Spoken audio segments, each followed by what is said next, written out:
Nhasi tauya takakubatira nyaya inosuwisa, nyaya inosiririsa. Tiri kuno kubudiriro 5 uko tashanyira mama vakazvara mwana ane urema asina makumbo nemaoko. Mushure mekunge wazvara mwana uyu ndokubva watizwa nemurume, ndokubva warambana nemurume. Pamba pavaigarawo ukama nalandlord wakabva wapera because vakanga vasisina mari. So tati tuye panapa tikupei zvizere kuti mama vagone kubatsirikana kune vanenge vachida kuvabatsira. Hatisida kuti tirebese nyaya, regai tipinde mairi muzvinzwire vega vachikurukura. Zita rangu ndinoitwa Mejuri Mushanji. Aiwa, tafara nokukuzivai. Alright. Chekutanga mama, mungatitsanangurirewo here kuti chii chakaitika kuzoti muzosvike pakusiyiwa nababa nemurume wenyu. Kubva pakutanga munokwanisa kuti powo nhoroondo kubva mawananira amakaitawo ekuzosvika pakuzosiyiwa kwamakaitwa. Ndingangoti nditaurewo kutsigira pane zvakaitika nedambudziko randinaro kusvika pari nhasi. Ndifunga tave tiri tese nababa womwana wandinaye zvaizvozvizvi. Kugara kwese kwatikaita tinofunga takabereka vana vedu 4. Pa4 3 vasikana, mukomana 1. First born ndiye mukomana. Vese vava 3 vasikana. Saka zvaizvozvi takagara mumba. Funga takaita gore rese taingonetsana pese apa ndisandaziva kuti zviri kufamba sei. Vawo pandakasunungukawo mwana wangu 2021 mwana asina maoko nemakumbo. Takagara tese tikamboshingirira kusvika mwana wedu asvitsa 2 years nemamwe mwedzi pamusoro tiri tese. But zvanga zvaakunetsa kuti mumwe wangu anga akujamba jamba, pamwe pachona unenge uchishingirira uchiti uri mumba. Imba yangu asi usingazivi kuti mumwe wako atotaramuka. Saka pandakazozvionawo nguva yanga yapera. Anga atova nemumwe mukadzi wakutogara naye zvaizvozvizvi. Saka akangobva pandakaziva chiitiko ichocho. Takabva tatanga kushupana kusvika tabvunzana kuti ko iwewe sei wabuda mumba waita zvawaita izvi. Chii chaita kuti usvike pastage kuti udai? Haana kundipindura ipapo. Kusvikawo kana nanhasi kana akafona dzimwe dzenguva zvaapo naapo asi haataure nzvimbo yaari. Anogona kungoisoko yake unodaira nokuti unenge usingazivi kuti ndiani. Wozotanga kubvunza kuti ko vana vari sei nangu handikwanisi kunge ndichimurondedzera kuti ndakagara zvakanaka kana kuti ndakamira sei sokuti munhu akangobuda mumba zvanga ndisingafungiri. Saka handina chandokwanisa kutaura naye. Haana kana sapoti yaanounza kumwana kana kuvana. Zvokuti izvozvizvi zvinhu zvatonge zvakandiomerawo semunhu womukadzi kuti unge uchisiwa nevana vakadaro iwe usina chaunoita kana kuti usina zvauri kuita. Saka zvinhu zvinongorwadza kuti pekutangira ndopasina zvaizvozvizvi. Sekuti dai pasina hanzvadzi dzangu dzakanditora kuti ndive ndinadzo pari zvino zvandizivi kuti upenyu hwangu hwainge huri papi. Nokuti ndandiri munhu uyo kuti zvakangoitika usingafungire, usinawo mari, usina kana pekutangira. Saka ndinongoti Mwari vane nyasha. Zvaaifungira kuti kana ndikamusiya achatambura kana kuti achaita sei. Ndinoona kuti ndiri kutambura hangu asi zviri nani pane zvaaifungira yese kutiza kwaakaita. Musati mazvara mwana akaremara, maimbonetsana here kumashure kweso?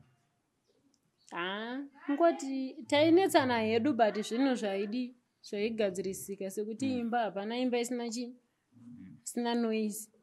Taimbonetsanawo zvedu zvodi tosvika panguva yekudzokedzana. Svika tagara kusvika nguva yatakagara kusvika ndazosununguka mwana akadai so. Ndopaakazongobudo hake akaenda. Alright, muchiona kuona kwenyu mimi kuenda kwaakaita, kuenda kwekuti haana kuzvigamuchira kuti mazvara mwana ane urema kana kuti zvakamira sei? zvaizvozvi inini ndinoti haana kuzvigamuchira nokuti munhu akabva pandiri akabuda akaenda zvisina kuwirirana kana kuti ndizoti ari papi. Saka kuratidza kuti nguva iyoyo akaita songe agamuchira zvesituation yatiinayo, asi nekufamba kwenguva nekufamba fambawo kwaaiita takazozongoona kuti anga asina kuzvigamuchira, ndaingova ndega. Alright. Kumukadzi waari kugara naye uyu enga agara aripo here nakudhara kana kuti mukadzi akazotongouyawo mushure mekunge mazvara mwana akaremara? Mukadzi uyu akazotongouyawo. Ndingangoti pandakapinda interview yekutanga ndandisati ndaane chitupa. Saka nyaya yakaita kuti iye anyatsooneka kuti semunhu ane mari aishandisa mari yemwana wangu yandaitumirwa, nokuti sekuti izvozvi zvindataura paredhiyo kuna vanoisa maikokeshi, kune vanonditi uya kunzvimbo yakati uya utore something yemwana. Saka iye ikokeshi ndo mari yaaishandisa unge semunhu ane mari, ende mari iyoyo aitoidya anga asingaibuditse. Saka ndakatozozviziva papaya patova nemukadzi, nokuti mukadzi uyu akatochiwowo kuti baba vane mari through mwana wangu. Alright. Murova kuti imimi makamboitwa interview vava mabatsirirwa nevanhu. Murume wenyu makaisa nhamba dzemurume wenyu? Mari iyoyo yaipinda kunzi mubatsirikane ndo yaaitora achiita zvemagirlfriends? Alright. Saka ikozvezvi maane chitupa here? Saizvozvi ndaane chitupa, ndakabva ndatenga line rangu ndobva ndaregister ikokeshi. Saka iko zvine zvinhu zvese zvaakupindira mumaoko angu.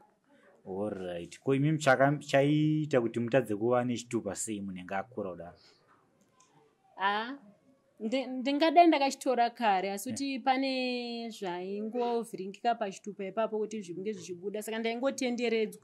Asi ndakazongosvika pakuita ushingi hwokuti saizvozvi zviregei ndingoisa mari ndinge ndichigadzirisa zvinhu zvangu zvese zvinge zviri panzvimbo. Menge musina kubvira mambotora chitupa? Ndandisati. Makazochitora maane makore mangani? Ndakazochitora ndaane 22. Sorry. Handingamboti 22, ndaane 31. Alright, ndizvo zvandishamisa. Ndandane 31. Alright. Saka first born yenyu ine makore mangani? First born yangu ine 15 years. 15. Saka zvarova kuti murume uyu makatoroorwa muri pasi pemakore asingabvumidzwe nemutemo? Ndizvo chaizvo zvakatoitika ipapo. Alright. Ko second born ine makore mangani? Ane 13 years. Third? Ane 6. Wokupedzisira uno? Ane 3 years 3 months. Alright. Saka vari kuenda here kuchikoro ava mumwe wacho? Zvaizvozvizvi vari kuenda, but kubhadharwa kwachona kuchikoro kwachona sekuti sezvazvakaita kudai so ndasara ndaawani, handina pekutangira. Saka nditori nechikwereti kuchikoro kwavari kudzidza. Vari kudzidza kupi? Vari kudzidza kumusha. Okay. Vese? Kuno kumakangogara nauyu chete? Ndakangogara nemudiki wandinaye, noti soti mukaona kuti nechimiro chaainacho ndikabvawo ndikaenda kumusha, mapurogiramu ekumusha akati netei. Saka kunoko ndinenge ndichiona kuti kana ndakagara ndikangoitawo kana ndikangonzwawo nemumwe munhu anenge andiudza kuti wadi wambodai, so zvinhu zvangu ndikazviita zvinokasika kudi zvokwanisa kufamba nekukasika, ndokwanisa kubatsirika nekukasika. Alright, ichokwadi. Kunze kwekuti mwana akazvarwa asina makumbo nemaoko, pane humwe urema here zvakare uri pamwana uyu? Hapana. Kutaura anotaura here kana kudya zvimwe zvese? Zvese zvimwe zvese zvaanoita. Alright. Mukomana kana musikana? Musikana. Alright. Zvimwe zvinhu zviri kudiwa pamwana ndi zvinhu zvakaita sei? Pamwe kuda kunowana kuna kunge vachikuona ivanoda kukwanisa kubatsirai? Zvaizvozvizvi ndingangoti pari kudiwa tingangoti hanzi pari kudiwa prema, nokuti ndakamboenda kumadoctors kwandoenda. vachiti izvo mwana uyo sechimiro chainacho anoda prema yakarerekera kuwheelchair asi iye iri prema nesituation yainayo hatikwanisi kumuti agare wheelchair dzevanhu vakuru kana kuti sewheelchair dzedu dzatinoshandisa dzinenge dziri muchipatara dziya ane yake yaanenge achifanira kunge anayo. Asi mapictures acho ndainzi ndichazomapiwa kubva kunze kwenyika prema yacho yaari kuda kunzi anga ainayo. Ingave inoita mari iyo? Asi kuti apa handisati ndaane ruzivo nokuti handisati tatumirwa picture yacho nekuziva kuti inoita mari. Okay. Musati maparadzana nemurume wenyu maigara kupi? Tisati taparadzanawo ndingangoti upenyu hwedu muno muHarare wangoriwo kuloja. Ndaigara paroom number. Alright. Musataura inchaiwo alright. Wokwenguri kwekuloja handiti? Okay. Saka kuparadzana kwamakaita imi muchiri kugara ipapo kana ndiko zviro zvafamba sei? Zvaizvozvo ndakabva nokuti kuloja ukama hwako landlord imari. Saka kana zvakadaro ndofunga kunenge kwarengera tuwa dambudziko kwaari. Saka saizvozvo ndakugara nahanzvadzi yangu ndiyandikugara naye akanditora kuti hanzvadzi yetigare tese. Asi achiri mukomana asati aroorwa. Basa ramunokwanisa kuitawo imimi nderipiwo? Ramunokwanisa kuita muupenyu? Kana sekuti izvozvi kana ndikada kuti nditsvage basa nemwana handinowandomusira ende handinowandomupa. Ndosaka ndichingoti pandiri ndo pane mwana wangu. Kuti zvaanoda nezvaanoda nguva iyo hapana anozvikwanisa. Zvinoda inini mai vake. Saka ndichingoshuvira kuti dai kuti ndawana basa rekuti ndokwanisa kutengesa ndinaye. Kana kuti ndokwanisa kuita zvandinchitawo mabasa emaoko ndiri padhuze pake. Ndo zvinhu zvandotoona kuti zvinhu zvakatondirerukirei kuti inini wacho handizostreseke zvoti ndichingofunga kuti ko mwana wangu handasiye. Okay. Saka muda basa rokuti mukwanise kuzviita kana kangave kana kabusiness kana kakachi. Okay. Ko makamboenda here kusocial welfare kuhurumende kune muchisvitsawo chichemo chenyu kuti ndo chakadai? Social welfare ndakaenda kwamachipisa saka takangopiwawo malaini avanotiwo kana tawana dhona saizvozvi zvanenge vachingoti zvinhu zvakaoma hatinowo chatinacho. Saka kana maonawo dhona kubva mulaini iroro anokufonera motaura naye mozodzoka bheki kuno kutoona kuti anenge aine chii chokuti tikwanise kubatsira mwana. Makapiwa masim card yacho malaini? Alright. Kunzi ndiwo muchazofonerwa? Okay. Makapiwa zvarini izvo? Iko zvino kuti ndautokwanisa gore ndinaro. Hapana akambokufonera iwo wanaita sese? Hapana. Vabereki venyu kana kuti hama dzenyu dzakazvitambirawo sei dzichinzwa kunzi masununguka mwana ane urema? Vakangozvigamuchirawo vakati kana pasino kurwara kana chii ari mwana anoratidzika kuti mwana chipo chinobva kuna Mwari. Haungarasi nekudaro kwokuti ndezvaari. Paunoyambukira kana pachakuyambutsa hapana anopaziva. Saka chengeta mwana. Saizvozvizvi ndashupana nemubaba vake ndakabva ndavafona ndikati ndasara ndega. Vakatonditi uya kumusha ndikati zvaizvozvi kumusha handikwanisi kuuya nemaprogramu andinawo. Nokuti kana ndange ndaenda kumusha programu yangu hakuna kana kuti mogona kunditsvaga sekundifonera kwamandiita. Ndiri kumusha hataikwanisa kuonana sanasi. Zvine nguva. Okay. Ko hama dzekumurume naiye murume wacho vakazvitambirawo sei? Sekuti pavakazvinzwa hama dzemurume vakangobvunza kuti kosei zvadaro masununguka mwana akadaro imimi kwenyu kwamunobva hakuna zvakambodaro kana isusu kwedu kuno kurudzi kwedu hatina munhu akadaro. Ndikati ini hangu handizive nokuti mwana chipo chinobva kuna Mwari. Saka kana ndizoti ndizvipe mhosva kana kuti nditi ndopani mhosva handina wandinopa mhosva nokuti mwana wandapiwa. Handingati sema ndipa zvinhu zvakadai so. Hapana anoziva zviri kumberi nezvazvaitirwa.